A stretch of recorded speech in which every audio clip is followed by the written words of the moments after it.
Thank you, Dennis. Welcome to the Music Managers Academy. Jasper Donat here, CEO of Branded, coming live from Singapore.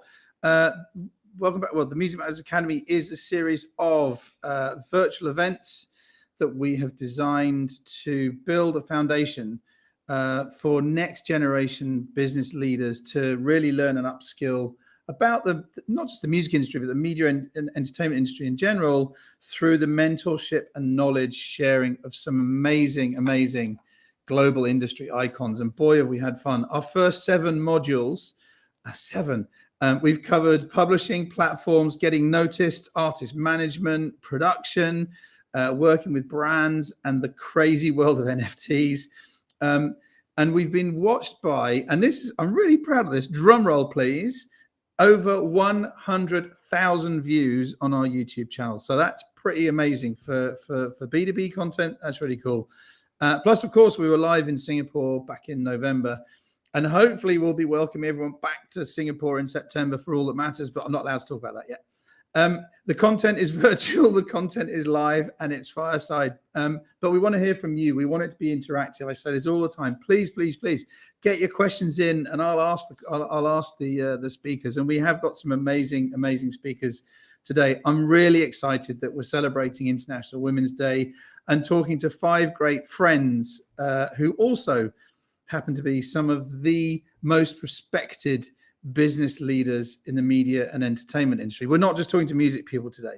I want to find out how they've succeeded. I want to find out what their leadership styles are, what mistakes they have learned from, and what advice they can give anyone looking to level up. And that's regardless of gender, race, or age. We just have 5 business leaders who are women with us today.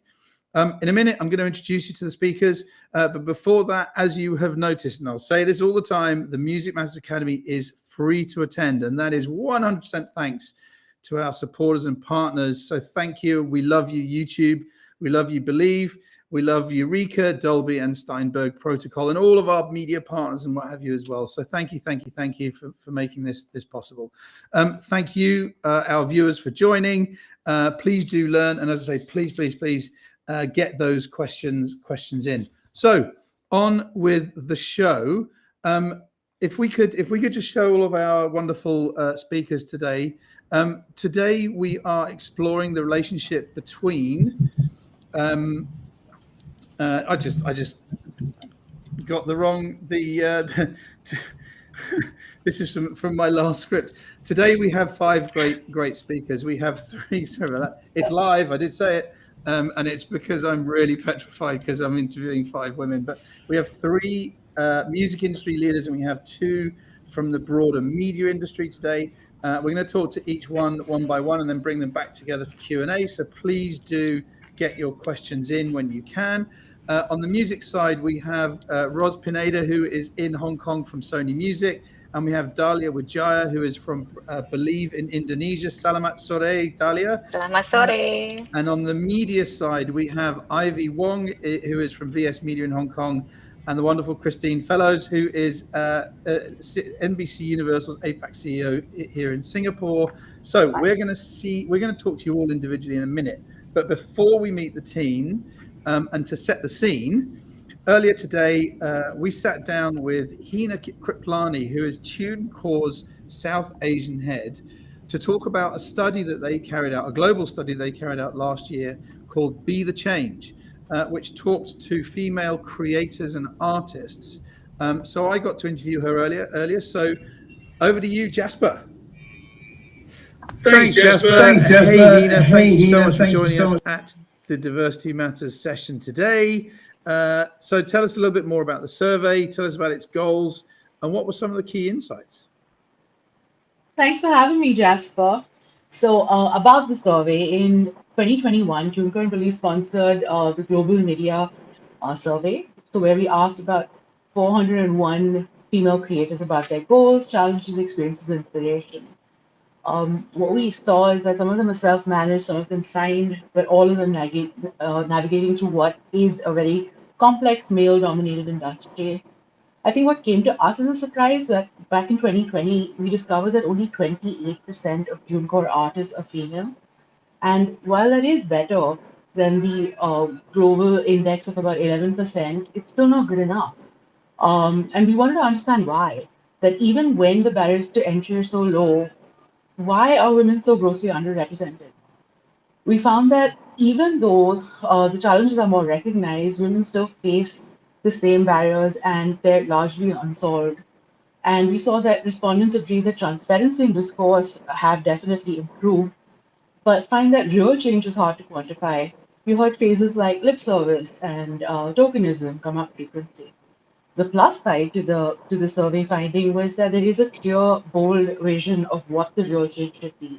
And to that end, the report sets out priorities for progress that women creators say they need. Issues like gendered expectations, sexual harassment, objectification, unconscious bias, and even the lack of recognition, safe spaces, and female-friendly resources seem to be a recurring theme.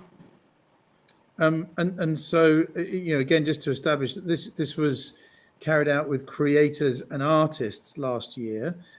What immediate or any solutions that came out that can be put into place? Yeah. So the thing is that I think with most, everyone seems to agree that we need to go way beyond the well-meaning but misplaced tokenism and lip service. And for real tangible changes, respondents list more opportunity, female representation in leadership, recognition, resources, tackling sexual harassment, objectification, ageism as the only way forward. And to break that down in possible next steps, one needs to see organizational changes where, that, and this needs to come from within the organization, music industry leaders, and aim at more female-friendly resources and safe spaces. Then there's equal opportunity and recognition, like, for instance, equitable representation on festival lineups or on label rosters at music industry awards. Also, this is great because it'll prompt ENR reps and promoters to find and nurture female talent, which kind of takes care of the problem and impacts representation. And the third is support networks. There are several awareness raising female focused networks that have designed programs to help fix some of these issues. Women led labels, training organizations, media organizations, policy and advocacy groups, directories, all are aiming to do exactly that. But having said that, it's really important for us to understand that the issues and challenges highlighted are not women's problems and can't be solved just by this one fraction of the music industry. This is systemic inequity, and it needs a commitment to change from all of the industry stakeholders. So fascinating stuff. And last year's survey was all about the creators and artists, and I know that you're doing a survey this year that covers the whole industry as a whole. So hopefully soon we'll have you back and we can talk about the results from this survey. We're going to share a link with you later if you want to participate in the survey. It finishes tomorrow at 5 o'clock. The link is there. We're going to send it to you as well because it's quite hard to write that down. But for now, Heena, thank you so much for joining us today from Mumbai. Good luck with this year's survey. And now it's back to you, Jasper. Thank you, Jasper. I should have been wearing something different when we came back. Anyway, but we're live. We're back, and we're back at Music Managers Academy. So we are going to. So we've got Chrissy, Dahlia, Ivy, and Ros. We're going to meet them all one by one to find out a little bit more about them and how they got to where they are today, and then we'll get them all together. Please remember, get your questions in if you want to ask about their careers or how you can succeed and level up and what have you. So please do. Please do get those questions in. So where is Chrissy? Let's say hello to Chrissy Fellows. Hey, Chrissy. Now, I know who you are, but please. Hi, Jasper. How are you? It's lovely to see you. Thank you so much for joining us today. I'm thrilled. I think I've known you for over 20 years, and this might be the first time I've ever interviewed you, but please, can you let everyone know who's watching in the internet land? Who are you? Where are you? And what do you do? What do you do for a living? So firstly, thank you for finally inviting me to one of your events. And I am glad that we waited until this one because it's something that is very close to my heart, both the development of sort of the next sort of generation of talent coming through, but also celebrating International Women's Day and driving gender equality in the region. So great to be here. So I am the managing director of NBC Universal's networks and direct-to-consumer business for Asia Pacific. We have our headquarters here in Singapore, and I'm in the office. We've just started sort of hybrid working, spending a few days in the office, and I'm really enjoying that, getting out of my yoga pants and slippers. But let me just tell you maybe sort of just more about I've got a number of things I do to make up my life. And I like to talk about it because I think it's really important for people to know that being successful in business doesn't mean you should be all business. And I don't think, certainly as I was growing up in the industry, I had enough people around me that I could look to that made it look like it was desirable to have a successful career. But I'm doing in addition to the Asia Pacific Networks job, I have another role with NBC Universal based in LA, overseeing their media distribution business in North America. We distribute multicultural content into the States. I also sit as the executive sponsor for NBCU's Women's Network, which is something that's really close to my heart in terms of sort of inspiring and connecting and sort of helping to lift female talent. Outside of work, but related, I am the Asia lead for the Harvard Women Executives on Boards alumni group, and we're driving diversity at board level in the region. And then last year, I co-founded an organization called 9x9, which we'll talk about a bit later, but I'm the chairman of that. And that's a not-for-profit driving diversity in the workforce in Asia. Probably one of my most favorite or most important credentials for being able to sort of speak on International Women's Day and what it takes and, what the path to the future is my role as a mother of 3 very opinionated Gen Z young people. But that's kind of a little bit about my background. That's fantastic, Chrissy. And I mean, doing so much. When do you have time to do yoga? But that's but a little bit more. Let's go back. Where did it all start for you? How did you get into the media business? Yeah, so I'm Australian. I studied economics. I'm from Perth in Western Australia. I went to work in fashion and then in advertising. I've always really believed in working, in areas that I'm passionate about.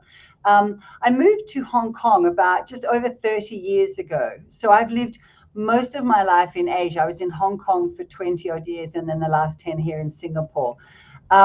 So I moved from advertising. When I went to Hong Kong, I worked for the Omnicom Group, DDB Needham worldwide, then with Turner Broadcasting and Warner Media. I took a stint in tech. I went to New York and worked with a company called Click Things. That was in the late 90s. And so that business sort of dissolved after the dot-com bubble burst. And then I, back here, joined Comcast Media Networks. And then they acquired NBC Universal. I moved there. So I guess the story there is around sort of multinational media and entertainment companies who are developing businesses in Asia. That's, I think, probably the areas where I've focused on. It's interesting though, Jasper, I don't think careers are linear. I think I've always found something that I love doing and just worked really hard at it and had a few strategies, which I can share later. But then things just kind of open up in your path. I think, when you build a narrative about yourself and when you have your eyes open for opportunities and, you just work hard and are good at what you do, opportunities will grow. And so I never, ever certainly had a 10-year plan, and I don't truly recommend that one does. I've been really lucky that things have come along, and I think things do for people who are really mindful about careers. Fantastic. And what's the best career advice you've ever had?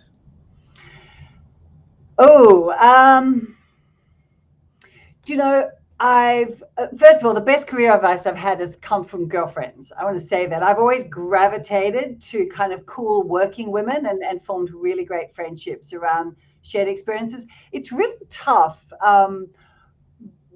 Raising kids and running a business and doing business travel, like the combination of what we have to do as a working woman is not easy. And honestly, I've always relied on really like-minded girlfriends to help get through it. I think some of the best advice has been no one is going to be responsible for your career journey except for you. So really get a narrative, own your narrative, ask for opportunity, talk about yourself. Be assertive, take on extra projects, get noted, and have a voice. I honestly don't think that putting your head down and just working hard and waiting to be noticed is going to be valuable. So that was some good advice I got early on. That's amazing. I'm running out of paper with all the notes I'm taking, Chrissy. And I love this advice. I may not agree with best advice from girlfriends, but that's for an entirely different context and subject matter as well. But so Chrissy, you're going to get whisked off into the magical back room. We'll see you soon in a minute. Please, everyone, we're starting to get some really cool questions in that we're going to ask the team when they're all back together. So please get those questions in. But up next, we're going to go to Jakarta. We're going to say Selamat Sore to Dahlia. Dahlia, please, who are you? Where are you? Selamat Sore. Who are you? Where are you? And what do you do for a living? Okay, first, the first are inviting me, and I want to say Happy International Women's Day to all women around the world. And my name is Dalia Wijaya. I'm based in Jakarta, Indonesia. I started my career in music industry in 2006 as an accountant. So at the first one, I'm accountant because my background is economic. And then I moved to many divisions. So yeah, I learned much from my first label, which is Naga Suara in here. And then in 2019, I joined with Believe as country director Indonesia. At that time, it's only 5 people, including me, when I joined Believe. And now, until at the end of 2022, we will reach around 40 until 45 people in Indonesia. Fantastic. And tell me, you work with like hundreds of artists and what have you. What's the split? I mean, we heard from the TuneCore thing about 30% of TuneCore's artists were female. What's your male female? Do you know artist split within your roster? I think in Indonesia, mostly still male, but yeah, of course, we always encourage all the women creators to improve themselves to show what they have. Talk show like this for women in Indonesia and maybe in other countries too. Here. Now, but back to your career. What was the best? I'm asking the same question. So, what was the best career advice you've ever had to help you get on in your career? Okay. So actually, I think it's not directly given to me, but I read it. It's quote from Sandiaga Uno, Ministry of Tourism and Creative Economy Indonesia. So he said he has 4 S cards.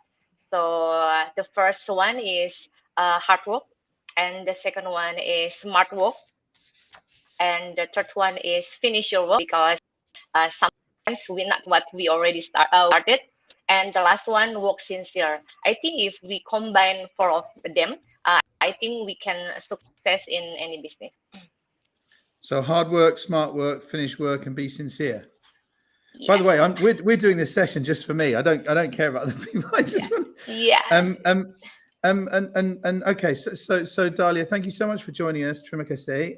You're going to get whisked off to the back as well. Up next, I think we're going back to Hong Kong, where we're going to have another great. I can't say old friend, can I? Because you're young, but a long-term friend of mine, personal friend of mine, and a branded. Ivy Wong. Ivy, welcome to the Music Masters Academy.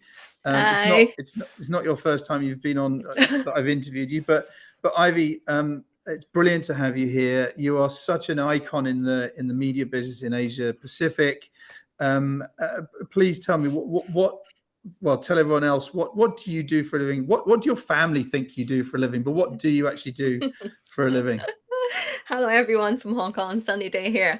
I don't think my parents know what I'm doing. I don't think they figured out still after like 20 years. They're still wondering. But actually what I do, I actually now running a digital media company called VS Media. So what we do is like we actually incubating content creator and then working with them to produce content, to distribute content, to monetize their content. And the key thing is actually helping them to make money through working with brands on like content marketing, on social media marketing, and then helping them also to build up the fans economy, be it be helping them to launch their own merchandise on social commerce, or helping them to get tippings from live streaming, chatting, or helping them to organize fans gathering events, whatever ways that we can help them to monetize. So my way to earn living is working with talented content creator. So it's actually a fun job. And I mean, you've been working with creators since the word creator was created, right? I mean, you've been that's what I say. You're such an icon in that space. But tell us, but before VS Media, what were the other jobs? Because I hold you responsible for killing productivity at lunchtime in Hong Kong through the early noughties. But tell everyone, how have you got to where you are today? Yeah, that's the long story. I basically start with Yahoo. So was the first employee in Yahoo Hong Kong, and then I joined TVB, helping them to do the transformation. So the one big product that we create is like an OTT app that like people can catch up all the TVB programs. So that when we launched the MyTV on mobile and on the website, basically, so in Hong Kong by the old time, so starting from noon to 7 p.m. Most of the internet traffic is go to like tvb.com to catching up all the like TVB programs. So I was there for transforming a traditional media company. And then I joined Next Media, a print publication, to help them to transform into a mobile company. So basically I was from new media, go to TV and go to print. So like people always feel that I'm all the way backward. But then for me, it's really fun and very challenging. It's fantastic. Well, I remember when tvb.com went online and literally our whole office would stop at lunchtime and just watch TV and or watch their computer screens. And at the time that was really, it was one of the world's first OTT platforms, right? So you obviously you've had a brilliant career all the way through in media and entertainment. But what was your main tipping point? When can you look at a particular point in time and say that's when it went from here to here? I think my tipping point is quite crazy. So I think like the day that I fire myself from a high paid job to finally set up my small startup is actually my tipping point. So I can finally be my own boss. So that is super not easy. But then it's like that's finally I have to rely everything on myself because I suddenly have very limited resources. I'm not under the umbrella of like a big company like Yahoo or TVB or Next Media. So I have to be relying on myself to build everything from ground up. So the tipping point is like I can fully understand what I'm capable of doing. So that's actually a fun journey to find myself and then start an entrepreneur. Fantastic. And you've worked with some amazing people. What's the best career advice that you've ever had? I think the advice that I always got is like giving up is much easier. So giving up is always easy, but is it exactly what you want? So like we always like in a crossroad that we always have like some self-doubts whether I can do it or like am I capable to do it? I'm good enough to do it. So by giving up it's really easy. Just say like I'm not capable enough. I just like give it up. So I think persistency is what I learned. And then that is like the good advice from all the legend that I have been working with. Fantastic. Well, Ivy, thank you again for joining us today. We're gonna see you back again. And if anyone's got any questions for Ivy, for Chrissy, for Dahlia, or coming up, Ros, please get the questions in and they'll be fed to me. So now we're going to go to Hong Kong. We have Rosalind Pineda, Sony Music. Ros, tell us. Well, I've just told everyone who you are, but what do you do with Sony Music? You've been there for quite a long time. I'll be a gentleman about that. So yeah, tell us a little bit about yourself. What do you do, and how did you get to where you are today? Okay, so first off, thank you, Jasper, for having me. This is the first time. I was hearing Chrissy earlier. I've known you since the very first Music Matters in 2006 in Hong Kong. And this is the first time you're interviewing me. So this is great. What a meaningful way to spend International Women's Day. So thank you. So yeah, as Jasper said, I'm Rosalind Pineda. I am based in Hong Kong. I am currently the GM for Sony Music Philippines, as well as the Vice President for Business Development in Asia. What do I do? It's basically just drive hits, find stars. What do my kids think I do? Is something totally different. I think they think I just go to concerts and hang with artists all the time. My husband sees me as a VIP ticket to backstage, but in reality, it's really the work, the backstage work, so to speak, right? All the dirty work to make sure that the artists are able to concentrate on their artistry. So that's, negotiating, pitching, contracts, P&Ls, all that unglamorous stuff for people who can be out there and be glamorous. Yes, you are right. I have been in the industry for some time. Time flies when you're having fun. I did actually start off my career. Well, I was always in the entertainment industry because I grew up as a professional performer since I was 13 years old. So I love being around artists. I love being immersed in music. So yeah, you look like you've never known that before. I didn't know that. We're going to come back to that one, Ros. Keep going. Yeah, but yeah, I'm a huge critic. That's the thing, right? So I knew I was good, but not that good. So I decided to concentrate on my studies, but also perform at the same time. And I did what people who are good at school usually do, which is find, a respectable job. And at that time, I thought, I wanted to go to Unilever. That was my first job. And I absolutely learned so much. The learning curve was crazy up the kazoo. But I did miss, for the time I was there, I did miss, because it was the first time in my life I was not performing or around music or around artists. So when the opportunity came for a Sony Music interview, I can actually say I've never looked back. And that was 20 or so years ago. So that's how I find myself where I am right now. I moved to Hong Kong in 2006. So technically, I've been with my career longer than I've been with my husband or my kids. So yeah, it's a big part of who I am. That's fantastic. Now, okay, so let's go back to the performance. I didn't know you were a performer. So singer or? No, I was really best at dancing and then acting, and singing was just so. But I know a good singer when I see one, obviously. And that's why I was so hard on myself. And I'm like, well, I'm not going to make it in the music industry. So might as well be, part of the machinery that helps these people make their dreams come true. So you're possibly the first dancer we've had at the Music Matters Academy. And what we'll do is we'll work this out. So later we'll have a full performance from you, maybe Swan Lake. Oh my goodness! In my shorts. No, all right. So I'll save you from that. Don't worry. But if you dance, I'll dance. So same question we've asked to everyone else, and you have worked with some amazing people and some friends of mine and business associates and what have you through the way. And I mean, not to age yourself, but I shared an office with your husband 21 years ago in yes, Hong Kong as well. Right. But what's the best career advice you've ever had? Oh, goodness. I think number one is to make sure you know your purpose. What are you doing this for, right? Because it's hard. It's hard. I'm a mom of 2 young kids. You have to be doing something meaningful for you to be taken away from your kids all that time, right? So that's one. And then I guess 2 is another P, passion. Have passion. for what you're doing. Know yourself, have that self-awareness to know what you're passionate about. And the third is, I guess, another P again, positivity.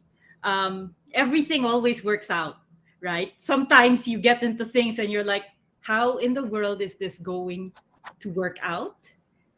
It does. It does. If you work, if you've been working hard all this time, it comes back to you. There is good karma there. That's absolutely fantastic. So Ros, thank you so much for joining us. You're not going to go anywhere, because what we're going to do is bring everyone back here, and you're all going to tear my head off. This is what I've been absolutely petrified of all week. Is it? Thank you, all of you, so much for joining. Now we're going to just ask you a bunch of group questions. I'm still writing tons of notes because this is absolutely fantastic content. And again, anyone out there in the internet world, please get your questions in. Now we have a question from Litin Ang from Viacom, and they ask, how do we ask for more promotion or higher remuneration, etc., without being seen as aggressive or demanding? Or is it actually okay? How did you do it? I'm going to ask Chrissy first. How does someone get, what if someone wants a pay rise, how do they do it? First of all, I would say there's some steps before you get to that conversation, and that would be about understanding your value. And so I'm assuming you're going to ask for a pay rise because you feel that your value is higher than the way you're being remunerated. And so make sure you do a little bit of research about that. And by the way, create value from yourself for the company. I mean, we hire people in organizations to do a job, but it's those people that go beyond what the job is they're hired for that really do continue to increase their own equity. So take on extra projects, join employee resource groups and volunteer, do pro bono work. Look for, initiate other things you could do to help your boss be more successful and to support them. But I would document all of that, do a little bit of research to understand where your benchmark is in terms of what the pay market is. You do need to know your stuff, and there's places like Glassdoor and asking, search firms and headhunters to really get a better sense of that. Maybe ask colleagues, and then go fully equipped with the right data to talk to your boss. And I think the way to discuss it is around the contribution you make to the organization and what your goal would be in terms of your package. And understand that there's a number of different ways the company might be able to reward you. Some of it's in your basic pay, bonuses, incentive plans. Maybe you would ask for more holidays. So there's, at least you're giving them some options also of the way they might be able to think of your package. Try to have a very productive conversation, and then maybe if the answer right now is we're not in the merit cycle and we can't just give you a raise right now, ask if we could set a time in 6 months to get together to review that. And so you've got some goals to take away to meet expectations. Fantastic. Now, if everyone from Branded comes to ask me for a pay rise tomorrow, Chrissy, I'm blaming you, okay? Yeah, exactly.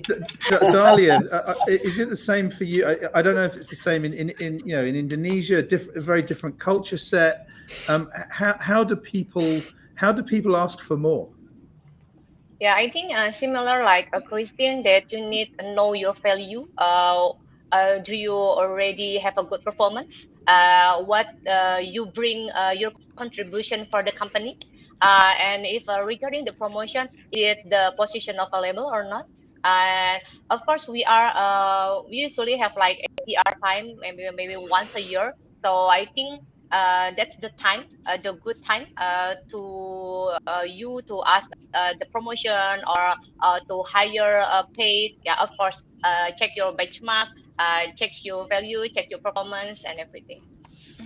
Fantastic. So okay, we've got another question from the World Wide Web. I'm not sure who it's from. Oh, it's anonymous. What kind of education background is needed or preferred to have a good start in the music industry? Now, that could have come from me with my 4 O levels, having left school at 16. But I'm going to ask Ros, what kind of education is needed to get into music?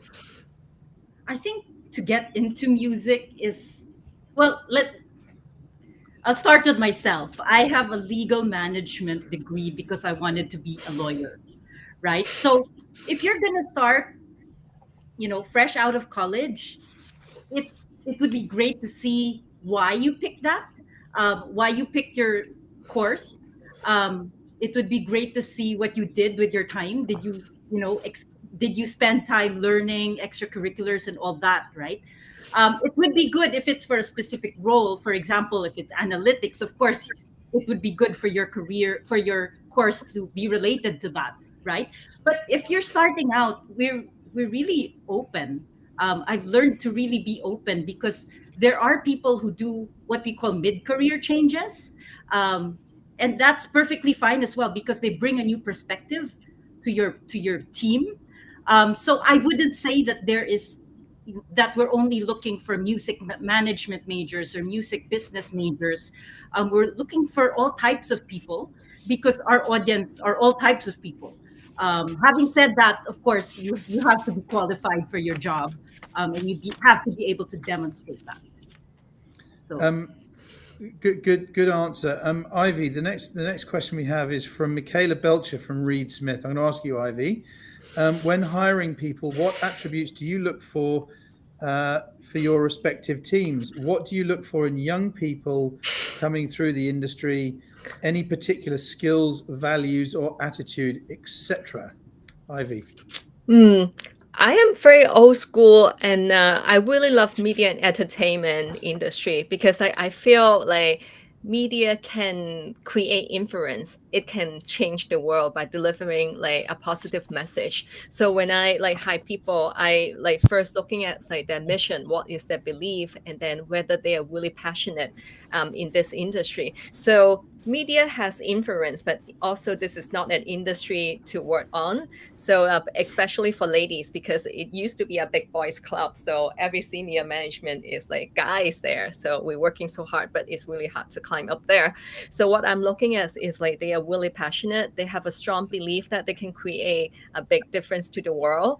And then they are really persistent. And then it's like on skill set, because we're on content business. So we believe that they can create something. They have the capability, and then they're willing to work hard. Fantastic. Here's a controversial end to that question on International Women's Day. But should people be looking to hire people for who they are and their capabilities, or should they be basing it around gender, age, race? Let me ask Chrissy that first. It's a non-question, Jasper. Hiring people for gender, age, and race is discriminatory. Of course, we shouldn't be doing that. You always hire people for what they can bring to the company. In fact, I think the world is moving in such a way that we need to be looking more at blind resumes. We shouldn't be hiring people for what school they went to, or what their background is, where they live, what kind of family they came from, and all of those things which have implicit bias in them are really discriminatory. So the focus for hiring in a world where diversity matters needs to be, first of all, you should have a hiring panel, not an individual. We have an affinity bias where we like to hire people who are like us. We call it a fit, but it's discriminatory.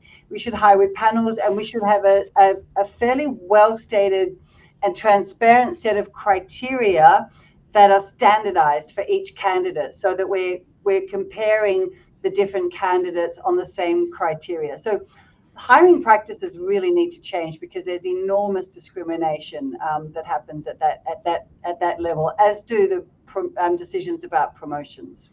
Okay, good answer to a non-question. So I'm gonna. There's a few more questions coming in from the floor, but we've talked about you all as very successful people and how you got to where you are and advice and all that kind of stuff. I love talking to people about where they've made mistakes and what mistakes they've learned from. My old boss at Star TV, Gary Davey, always said celebrate failure and learn from those mistakes and go on and don't repeat them or what have you. But are there any mistakes that you've made along the way? And why don't we start with Ros? Are there any mistakes you've made that you learned from? I have made so many, Jasper, too many to mention. But the it's painful, and you learn from those mistakes because you don't want that pain to be repeated, right? So it really you have to go through them in order to be experienced, in order to learn, in order to never commit those mistakes again. But if there's something I guess I would change, or if I could tell my younger self, it's probably not to overthink things, or just the mental anguish and the stress that I used to put myself under for certain things. It's not worth it, because at the end of the day, like I said, if you do make a mistake, you learn from it. And also, we are in an industry where, a mistake doesn't mean someone dying. We're not doctors, we're not surgeons, so we shouldn't be so scared of committing those mistakes. Yeah. Nice answer. Dahlia, same question. What have you made any mistakes that you've learned from? Yeah, I think same like Roslyn. I made many mistakes in my career or in my life. um, Maybe that I want to bottom line is like if you not love what you do, you not love your job, you not love the environment in your office, everything like under pressure you, and you not can enjoy your life, move quickly, because I think you cannot grow in that environment. You will become a toxic person to others. So yeah, just love you do, love your environment, passion what you do. So I think that's more important. So just leave it everything that you don't like it. Ivy, any rookie errors along the way? The biggest mistake I think is like self-doubt. Like in media entertainment business, like it's very people business. You have to understand really well who am I and what is my value and what is I'm different from the others. So why am I different? So like if like self-doubt always make us like overthink, as what Ross mentioned earlier, or like we lost confidence and then we cannot moving forward. So that's the bigger mistake like I make and I want to share. Okay, and then Chrissy finally. I'd probably say, and I still suffer from it a bit, to be honest, but probably the thing that I always look back on and think is a mistake is my need for perfection. I think, and women suffer from this sort of. So, we think that getting things done perfectly is what it takes, and it doesn't. In fact, done is better than perfect always. There's and it's been really well researched. A woman, if she's going for a new job, looks at the criteria for the job and thinks, well, I can't go for that. I don't have 100% of all those things they're asking for. Whether a man going for the same job would see if he's got sort of 60% of the skills and experience, he's like, I got this. And that feeling that one has to know everything to be able to move oneself forward and to have a sense that I could be successful is something that a lot of women that I believe suffer from, an imposter syndrome. And it's something that I'm very conscious of now, and particularly as a leader. A leader, the job now isn't about knowing everything. It's about leading others, inspiring and setting a vision and knowing a little about a lot of things. So we've got another question from Leslie Zhang, who is from the Creative in China. She actually spoke at Music Matters in September, and this is around how the work-life balance with family and for a female professional. Now, I had one of the best stories that I've heard on this was at Sports Matters years ago. We had the WTA, the Women's Tennis Association CEO, an amazing lady called at the time Stacey Alistair. And she was talking about work-life balance. And when she was being interviewed for the job, so the interviewer had said to her, well, you've got, I think, 2 or 3 kids. How are you going to balance your life? And she answered, well, the guy before me had 4. which I thought was absolutely brilliant. But you know, how do you balance? You know, Ros, you mentioned your two young kids. How do you balance work and life at home? It's been much easier over the last 2 years. Obviously, working from home has been a real nice change from traveling all the time. But having said that, I think it's really important that before you have kids, that you work really hard at your career and that your company trusts you. I say that because I was really adamant when I had my kids that I would breastfeed. But in the office, there wasn't like anything like a breastfeeding room or any room that was entirely closed, right? So I actually had to ask for special consideration that, can you please let me work from home? At that time, it was unheard of, right? Um, so I guess my point is you have to have that, the company has to trust you.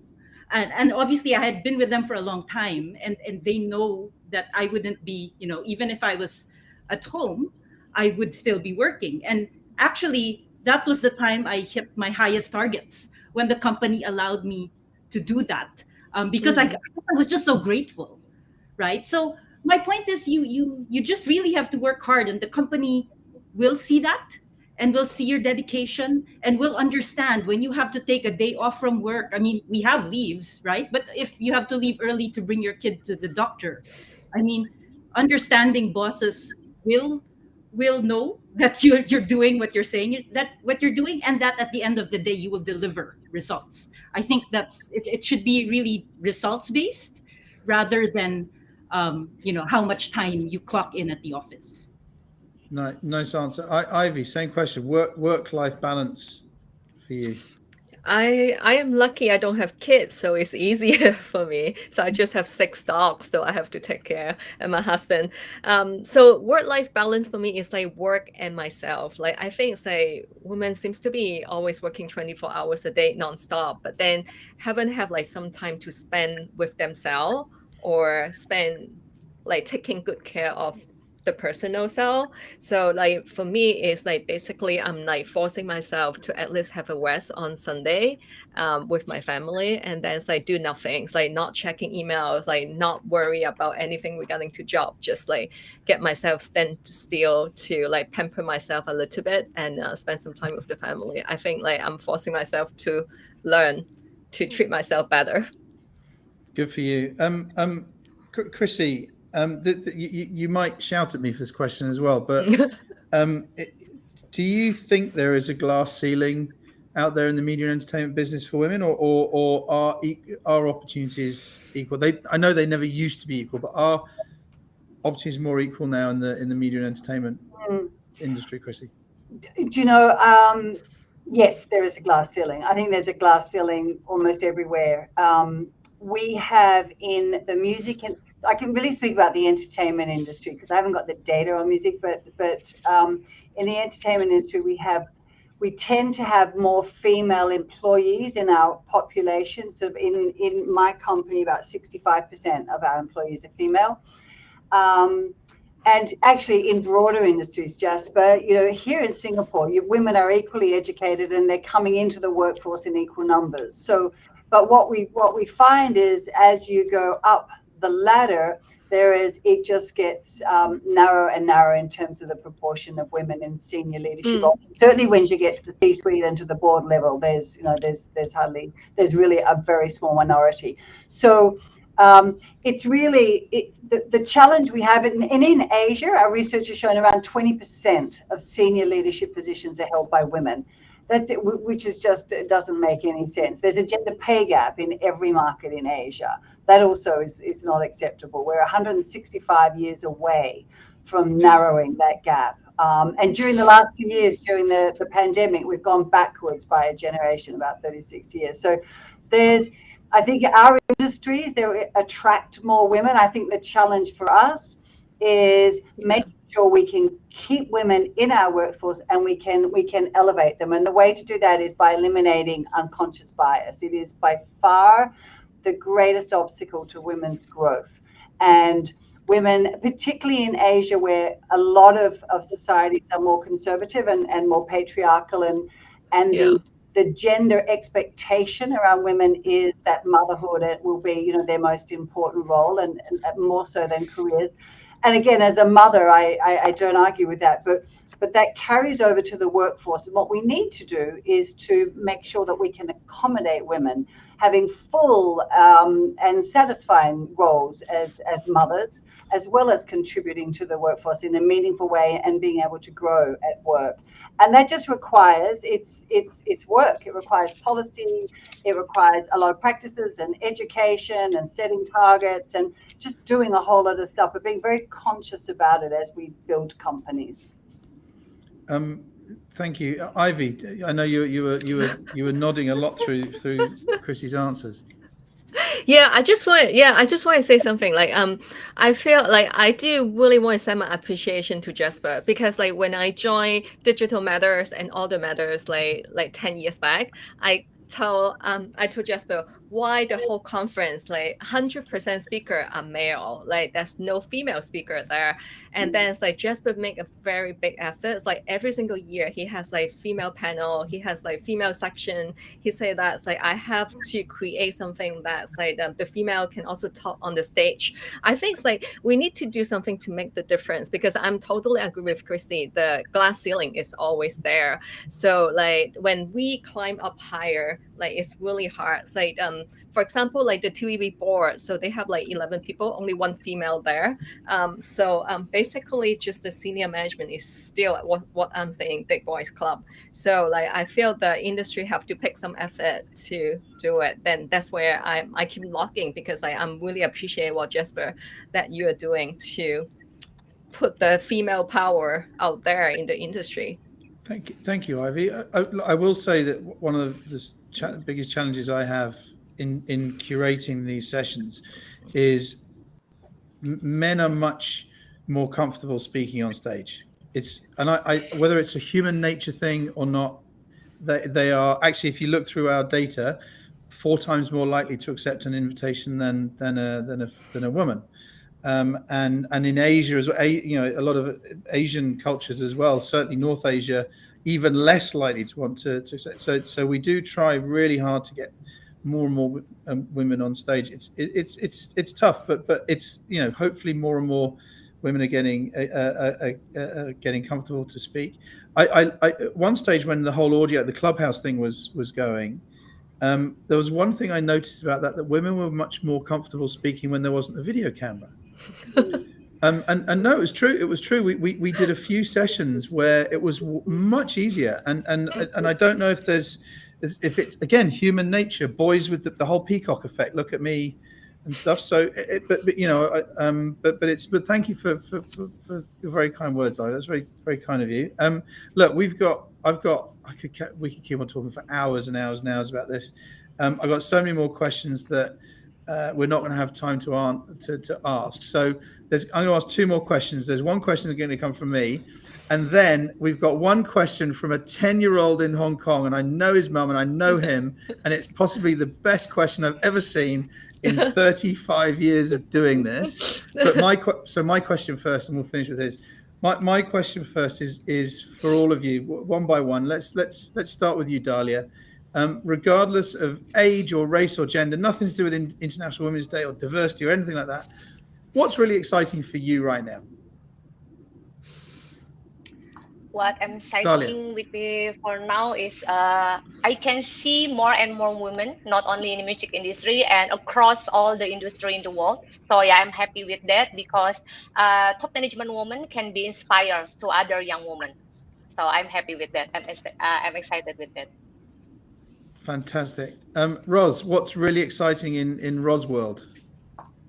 I think similar to Dalia, it's that increased focus on women and equality, and I've literally seen it change over the years. So I find it so exciting that there is a glass ceiling, but that it's possible that could break in our generation. So I'm really excited about that. I'm really excited to help that happen, and I'm just excited to be alive for it. Fantastic. Ivy, what's exciting in Ivy land?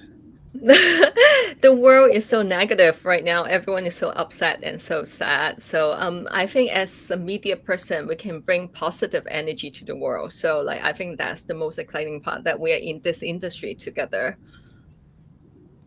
That's lovely. Chrissy, finally with you. I know that you mentioned your 9x9 project movement earlier on. Tell us more about that. I'll just be really quick, because that is one of the most exciting things sort of happening. There's actually a lot going on at the moment that's really fun. I co-founded 9x9 last year with April Hu, and the goal of this not-for-profit is driving gender equality in Asia. It's a research-based initiative, so we've had support from Cadence International Research, from Yale in US, and we put together a really massive research project across China, India, Japan, Singapore, Indonesia, Hong Kong at the end of last year to understand the expectations and experience of women in the workforce in their 20s, 30s, 40s, and 50s. And it was phenomenal, the findings that came out. It was a massive study. So we've just published our report. We're getting incredible sort of support from so many different organizations around the step. Now, what we've done with the data is create a framework, because this conversation that we're having about, how do you elevate women and how do women grow? How do women stay in the workforce and rise to leadership? Companies really do want to create good diversity initiatives. They really do want diverse leadership, but they kind of don't know how to do it. Like a lot of companies don't have a DEI department or even an HR department. And so we've created a framework around, that came out of the data around actions that companies and managers and individuals can take to make impact. So it's available on our website. You can download it for free, and we're not for profit. If anyone wants to get involved, please reach out to me, because it's really, really it's significant work that we're doing with that organization. But thanks for asking, Jasper. You're very welcome. What's the website URL? It's called 9x9, NINEBY9.com. 9x9.com. So everyone in the world, please go and check that out. Okay, the final question. This is it says, hi, I'm Ante. I'm a 10-year-old boy. Now I know that he's in Hong Kong. What is the one thing I can do? What's the one thing I can do to make the world a better place for women in the future? So let's start with Ivy on that. That is so sweet. This is such a sweet questions. I will say the one thing that you can do is be a little bit patient to ladies. So I'm writing that one down. Ros, what can a 10-year-old boy do to make the world a better place for that's unfair. What can a 10-year-old do to make the world a better place for women in the future?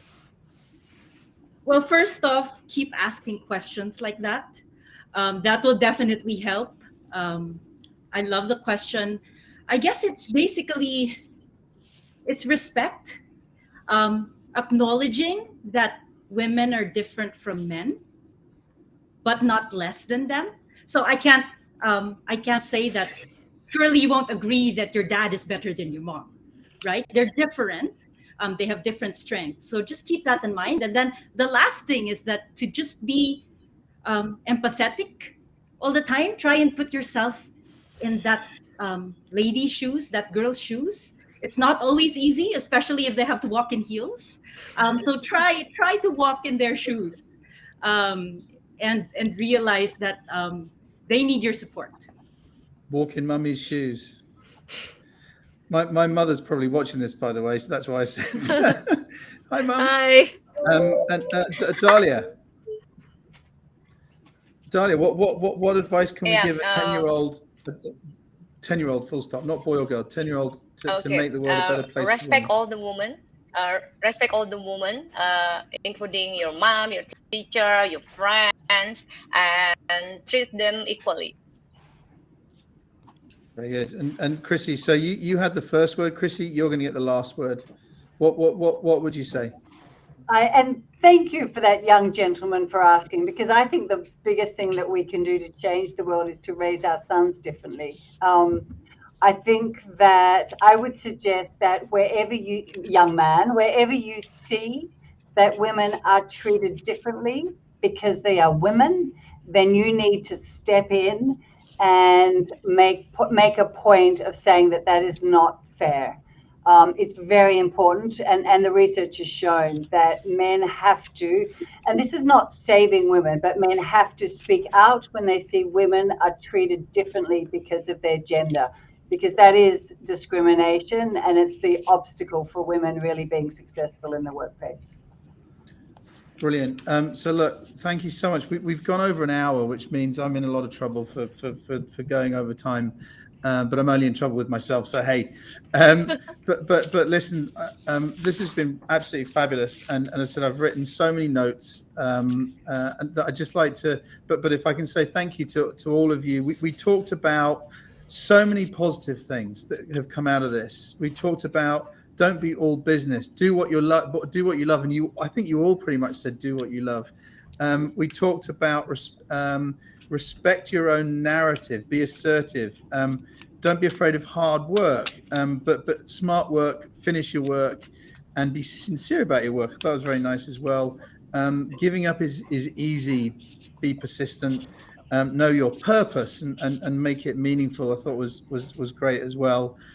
We did talk about things. We talked about the glass ceiling. We talked about it's still there. We said it, very important to eliminate unconscious bias.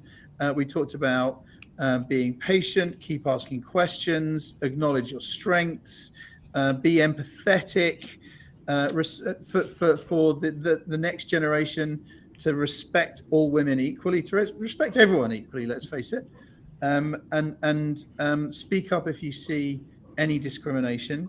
But we also talked about being positive. And we talked about best advice coming from girlfriends, which I do smile about, and to benchmark your contribution and value. So look, I mean, what an amazing session. Thank you so much to Chrissy, to Dahlia, to Ros, and to Ivy for joining us. Thank everyone out there for getting those wonderful questions in as well, and Ante for the best question we've ever had. And we will see everyone soon. Up next for us is the Sports Matters Academy. Next week, we're going to be talking about sports marketing. And so look out for, if you're interested in marketing and how sports brands have been marketing themselves and building their fan bases, that's coming up next week. But for now, again, thank you so much. And Heena as well in India earlier on. So Heena, Chrissy, Dalia, Ivy, and Ros, thank you so much for joining the Music Matters Academy. And here's to International Women's Day around the world. Thank you.